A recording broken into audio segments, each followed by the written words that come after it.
बेरोजगार भाई साहब हैं आज के टाइम में जो भी काम कर रहे हैं जॉब के, मैं कहता हूँ कि साइड में एक बिजनेस स्टार्ट किया है ताकि उस बिजनेस में हमें एक मौका मिले आगे बढ़ने का। क्योंकि जब तक हम किसी काम को नहीं करने के तब तक हमें उसके बारे में पता लगने का। आज से 7-8 साल पहले मैं भी जॉब करता था, लेकिन मैंने किसी भाई के कहने से एक काम स्टार्ट किया और जो उन्होंने बताया मैंने वो किया, तो आज मुझे जॉब करने की ज़रूरत नहीं है। दुष्यंत जी नमस्कार सर। नमस्कार सर। सर एक परिचय दें सबसे पहले। सर मेरा नाम दुष्यंत कुमार और मैं रहने वाला सहारनपुर में हूँ, लेकिन जो मैंने काम स्टार्ट किया है पिछले 7-8 साल से वो आपके करनाल से किया है। तो दुष्यंत जी जब आपने स्टार्ट किया तो मार्केटिंग आपने कैसे बनाई? मार्केटिंग हमेशा बड़ा चैलेंजिंग मुद्दा रहा है। अगर जो भाई दूर दराज बैठा हुआ है, गाँव में बैठा हुआ है, आप एनसीआर के पास हैं, दिल्ली के पास में है, लेकिन जो दूर है वो कैसे अपनी मार्केट बनाए, कैसे अपना माल सेल करे? देखो सर, स्टार्टिंग में मार्केट इसलिए बनाई क्योंकि हमें भी लगा, जब हमने स्टार्टिंग में शुरुआत की थी कि हम कहाँ बेचेंगे, तो हमने बहुत सारे लोगों से कांटेक्ट किया, जान पहचान की, जहाँ जहाँ माल सेल होता है, कहाँ से खरीदा जाता है, कहाँ बेचा जाता है, उन सबसे टच बनाए। और आज के टाइम में लगभग मान के चलो हमारे साथ में 150 से 200 फार्मर जुड़े हुए हैं और उनका माल भी अब 1% भी रुकता नहीं किसी प्रकार से भी, क्योंकि हमारे पास में दोनों चीज़ है।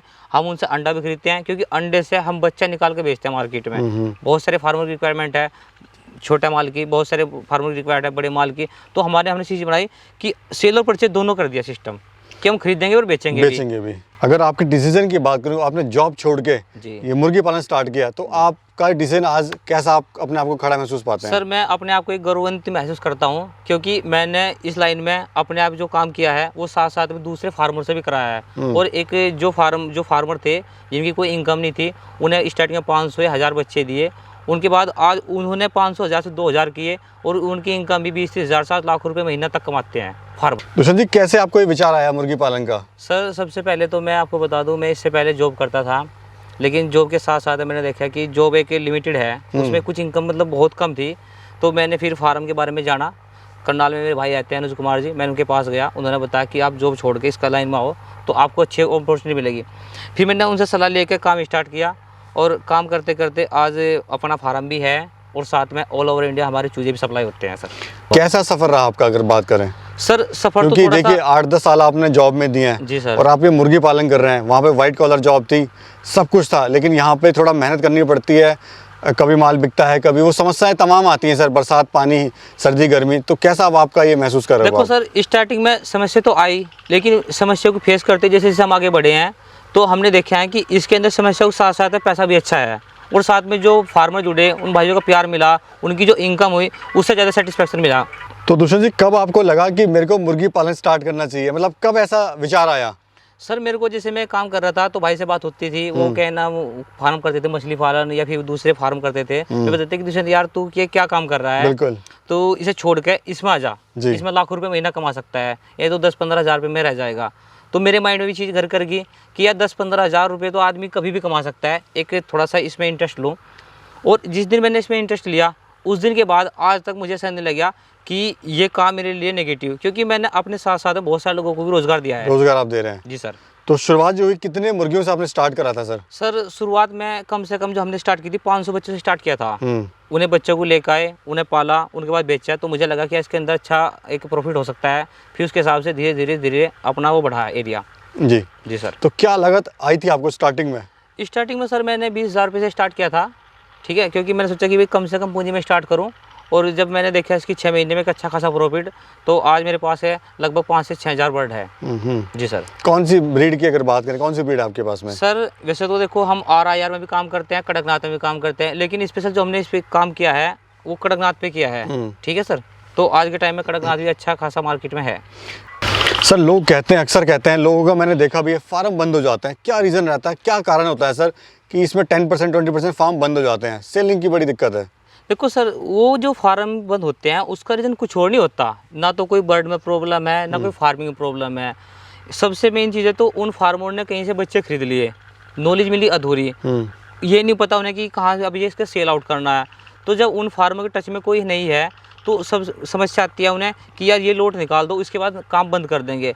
लेकिन जो हमारे साथ में जुड़े हैं, क्योंकि हमने अपनी मार्केट बनाई आगे, हम फार्मर से अंडा भी खरीदते हैं और बच्चा भी खरीदते हैं, और जब उसका तैयार हो जाए माल उसे कांटेक्ट करके पूछते हैं भाई आपका माल तैयार है, और तैयार होने के बाद जितना उसका माल तैयार है वो सारा सारा निकलवा देते हैं। तो जब आदमी को किसी चीज़ का लगातार माल तैयार हो रहा और उसका सेल हो रहा है तो फार्मर को दिक्कत नहीं आएगी। लेकिन अब से पहले दिक्कत थी, लेकिन अब हमने सिस्टम ऐसा बना कि कोई भी दिक्कत नहीं आने की। यानी आप सेल और परचेज दोनों करते हैं? करते हैं सर। सर आज तो आप अच्छे लेवल पे हैं, लेकिन जो भाई गरीब फार्मर है जिसके पास कम पैसा है वो कैसे स्टार्ट कर सकता है, कितनी बढ़ से स्टार्ट कर सकता है और कितना इससे वो मुनाफा ले सकता है?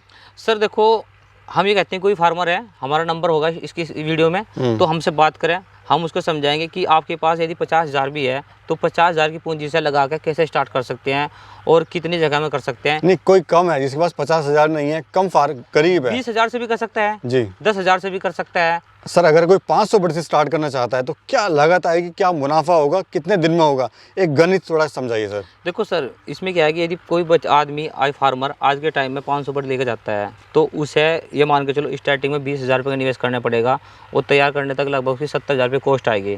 ठीक है, ये 5 महीने की। 5 महीने के बाद में उसकी स्टॉक है वो प्रोडक्शन पे आ जाएगा, उसके बाद उसकी इनकम स्टार्ट हो जाएगी।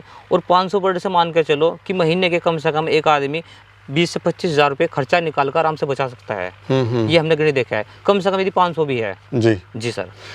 जैसे आपने स्टार्टिंग किया तो आपको समस्याएं इसमें क्या क्या आई हैं? जो भाई फार्म स्टार्ट करेगा वो उनके सामने क्या समस्या आ सकती हैं या आएंगी, वो जो एक बार अपना देखो एक्सपीरियंस सर, जो भाई आज के टाइम में नया स्टार्ट करेगा उसको सबसे पहले ब्रूडिंग की समस्या आएगी। और ब्रूडिंग के लिए क्या क्या ब्रूडिंग में चाहिए, कौन कौन सी वैक्सीन करनी है, हम ये चीज़ें स्टार्टिंग में बताते हैं फार्मर को कि ताकि जो समस्या में आए उसे ना आए वो समस्या। ठीक है, पहली वैक्सीन, 14वें दिन की वैक्सीन, 7वें दिन की, 21वें दिन की, ये सब वैक्सीन बताएंगे और क्या क्या फीड खिलानी है वो बताएंगे। एक नए फार्मर को समस्या नहीं आने की जो हमारे सामने आई है। जी, आप सहयोग करेंगे? बिल्कुल, सपोर्ट। प्रॉफिट की बात करें तो कितना आपको इससे मुनाफा सर हो जाता है? देखो सर, मैं अपने मुनाफे की बात तो करता नहीं, लेकिन मैं ये मानता हूँ कि जितने फार्मर हमने आज तक खुलाए फार्मर, उन्हें किसी के 1,000 का स्टॉक डलवाया, किसी को 2,000 का स्टॉक डलवाया। यदि किसी फार्मर के पास में 1,000 फीमेल है तो डेली के यानी कि 700 उसके अंडे आने ही आने हैं।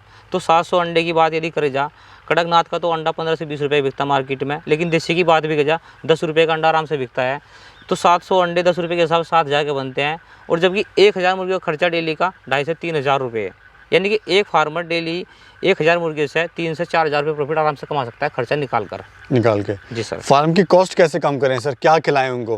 देखो, फार्म की कॉस्ट जो हमारे पास में बर्ड है उसे फीड के साथ साथ में आप हरा चारा भी खिला सकते हो। जैसे कि आपके क्या नाम है, बरसी होगी या दूसरी जैसे गाजर वगैरह होगी, या जो बाजार से वेस्टेज आते हैं सब्जी वगैरह, ये भी डाल सकते हो। तो उसमें क्या है कि जो फीड और प्लस उसकी कॉस्ट मिला के एक एवरेज कम हो जाता है, यानी कि एक बर्ड सस्ते में तैयार होता है, सस्ते प्रोडक्शन देना होता है। इस तरह से फार्मिंग कॉस्ट जो है अपनी कम कर सकते हैं। यानी एक टाइम फीड खिला दें और एक टाइम हरा चारा खिला सकते हैं। ट्रेनिंग की अगर बात करें, या जो नए युवा हैं वो डरते हैं कहीं मर ना जाए, कहीं मॉर्टलिटी ना हो जाए, कहीं पाल नहीं पाएंगे, तो ट्रेनिंग का कितना महत्व है सर इसमें? सर देखो, हमने आपसे पहले भी कहा है कि जब कोई फार्म हमसे जुड़ता है तो हम ये कहते हैं कि आप ले जाओ, आप यदि नए हो तो हमारे टच में रहो। हम आपको बताएंगे कि पहले दिन आपको क्या टेम्परेचर रखना है, ठीक है, क्या फीड खिलानी है और कैसे कैसा तैयार करना है। यदि हमारे टच में फार्मर रहता है तो उसे मोर्टेलिटी की संभावना 1% मान के चलो 1% में है, नहीं तो क्या नाम उसकी सब चीज़ कवर करा देंगे। धन्यवाद सर, आपने बड़ी महत्वपूर्ण जानकारी दी। धन्यवाद सर। सर आपका भी धन्यवाद। धन्यवाद। Okay sir.